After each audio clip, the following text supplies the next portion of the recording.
एक बार एक आर्टिस्ट राजा के पास गया और उनसे विनती करने लगा कि हे राजन, मुझे अपनी आर्ट दिखाने का एक मौका दें। मुझे अपने महल की एक दीवार दे दीजिए जिस पर मैं एक सुंदर आर्ट बना पाऊँ। उसी कमरे में एक और आदमी बैठा था जो ये सब कुछ सुन रहा था। अब उस आदमी ने बोला, महाराज, मुझे भी इस आर्टिस्ट के सामने वाली दीवार दे दीजिए। राजा बोला, पर तुम क्या करोगे उस दीवार का?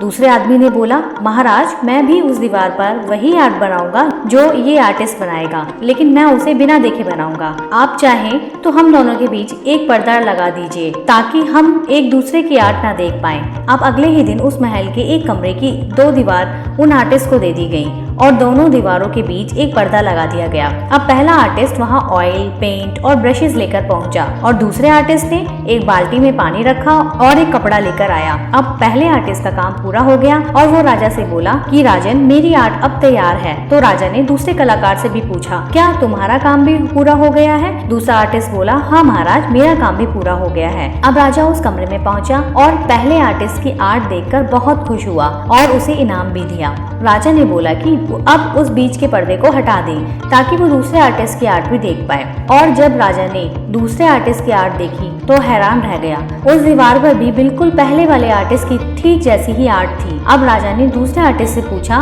कि आखिर तुमने ऐसा किया कैसे? आर्टिस्ट बोला, महाराज, मैंने इस दीवार को बिल्कुल शीशे की तरह चमका दिया ताकि पहले वाली दीवार की आर्ट इस पर भी दिख पाए। राजा ये सुनकर बहुत खुश हुआ और उसने दूसरे आर्टिस्ट को पहले आर्टिस्ट से भी अधिक इनाम दिया। दोस्तों, हम में से काफी लोग ऐसे हैं जो सोचते हैं कि उनमें कोई टैलेंट नहीं है और ना ही कॉन्फिडेंस है, लेकिन आपको ये समझना होगा कि आपका हार्डवर्क आपकी माइंड की वॉल को पूरी तरह से साफ कर देगा और इसका फायदा होगा कि जो आपका टैलेंट है, आपकी पॉजिटिविटी है, आपका कॉन्फिडेंस है, सब आपके माइंड में रिफ्लेक्ट होना शुरू कर देगा और फिर आपके एक्शंस भी वैसे ही होंगे और आप जिंदगी में कुछ अच्छा अचीव कर पाएंगे। हमें सिर्फ अपने माइंड को शांत करने की जरूरत है और इसके लिए हमें अपने माइंड में आने वाले हर नेगेटिव थॉट को इग्नोर करना होगा। इसे एक एग्जांपल से समझते हैं। अगर हमारे पैर में ठोकर लग जाए और दर्द होने पर हम उस पर ज्यादा ध्यान देते हैं तो फील करेंगे कि दर्द भी ज्यादा होने लगता है, और इससे उल्टा अगर हम उस पर कम ध्यान देते हैं तो आप फील करेंगे कि दर्द भी कम होता है। ठीक इसी तरह अगर आप अपने मन में आने वाली नेगेटिव थॉट्स की तरफ ज्यादा ध्यान देते हैं तो चोट के दर्द की तरह वो बढ़ती चली जाती हैं, लेकिन अगर आप इन्हें इग्नोर करने लगते हैं तो ये खुद ब खुद कम होती जाती है।